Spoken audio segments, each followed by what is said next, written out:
المغامرة وتعيش معانا أحداثها بكل تفاصيلها، جمد قلبك ودوس لايك وخليك مستعد واشترك في القناة واجهز وفعل الجرس وشير الحلقة عشان نزورك وانت في مكانك. يمكن يجي عليك الدور في يوم وتكون انت سر من أسرارنا. يا مساء الفل على الكل، مساء الحب والود من غير نفاق ولا كذب. مساءكم جميل زي قلوبكم بالظبط. يا رب رمضان عليكم يكون في احسن حال وراحه بال. وحشتوني يا اسود من سر اللي فات للنهارده. هو ايه اللي بيحصل في العالم؟ هو مين اللي بيظهر ومين اللي بيختفي ومين بيموت ومين المخلوقات اللي ظهرت فجأة؟ وايه حكايه الزلازل والبراكين وكل شويه كوارث تحصل وناس تطلع تقول لنا ده بيحصل وده هيحصل وده اختفى وده اتخطف؟ هي فين دكتوره مايا صبحي؟ وهي الوحيده اللي اتكلمت على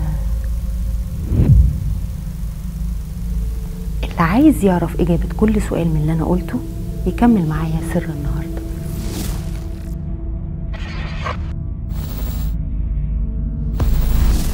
الحكايه بترجع من 1000 سنه. مجموعه من بعض البشر بيتجمعوا كلهم مع بعض، ولا كان ليهم اصل ولا فصل ولا عرض ولا ارض، وكانوا بيحاولوا بكل الطرق ان هم يلاقوا لهم مكان علشان يبنوا الكيان اللي هم عاوزينه.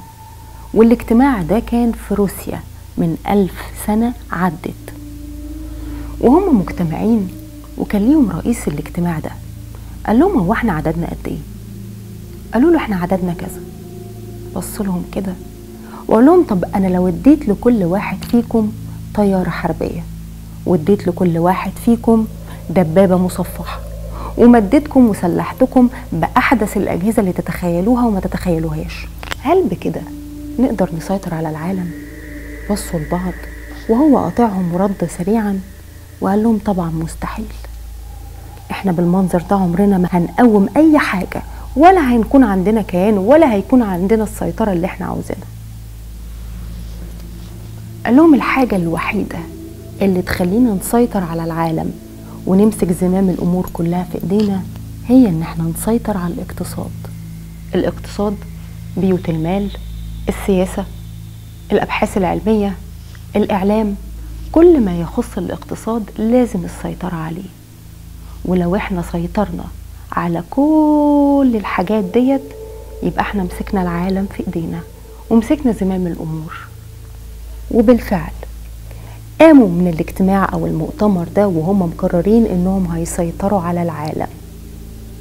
1000 سنة مخططات وطرق وسيطرة وخطط ويبنوا هنا ويهدوا هنا لحد ما بالفعل سيطروا على العالم كله من خلال الاقتصاد.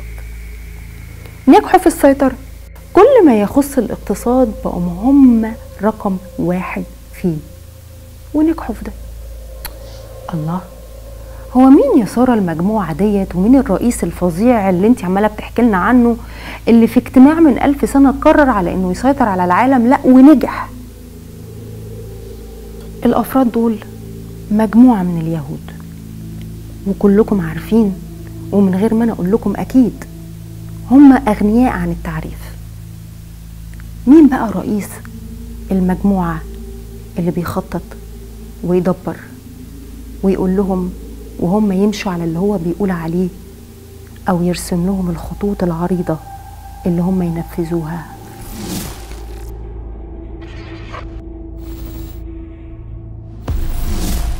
ابليس ابليس ابليس عزازيل.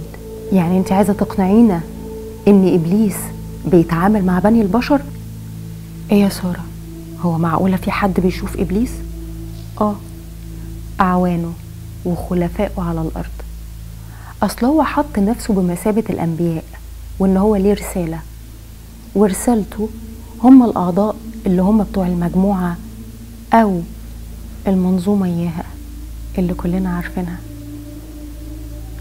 يعني انت عايزة تقنعينا إن مجموعة من اليهود قعدوا وإبليس قعد معاهم وسيطروا على العالم؟ هي دي الحقيقة وهو ده اللي حاصل وبيحصل. أعوان إبليس على الأرض هم الإيد والذراع اليمنى على الأرض. الإبليس هو اللي بيخطط وهو اللي بيدبر وهو اللي بيرسم المستقبل والماضي، وهو اللي بيبني وبيهد. إبليس. وهما بينفذوا المطلوب، وبيتجمعوا كل سنة في مكان معين، في غابة في المكسيك، علشان يقول لهم مين هيقعد في الحكم ده، ومين هيتشال من المنصب ده، ومين اللي هيكمل هنا، وهنعمل هنا ايه، وهنسوي هنا ايه، وهم ينفذوا المطلوب. طب ايه علاقة اللي انتي بتقوليه ده باختفاء الدكتورة مايا صبحي؟ طب ايه علاقة الاعلام اللي انتي اتكتلنا عليه بان في احداث هما بيستخدموها او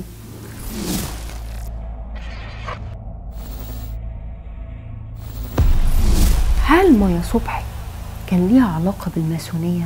هو ازاي حلقاتها موجودة لحد دلوقتي؟ طب هي عايشة ولا ميتة؟ طب هي المخلوقات التانية اللي قالت عليها خطفوها بجد، ولا دي كلها إشاعات؟ عاوزين تعرفوا بقية الحكاية وإيه اللي بيحصل في الدنيا من كوارث ومن أحداث جاية وعدت؟ هتستنوني الحلقة الجاية يا أجمل أسود في الدنيا.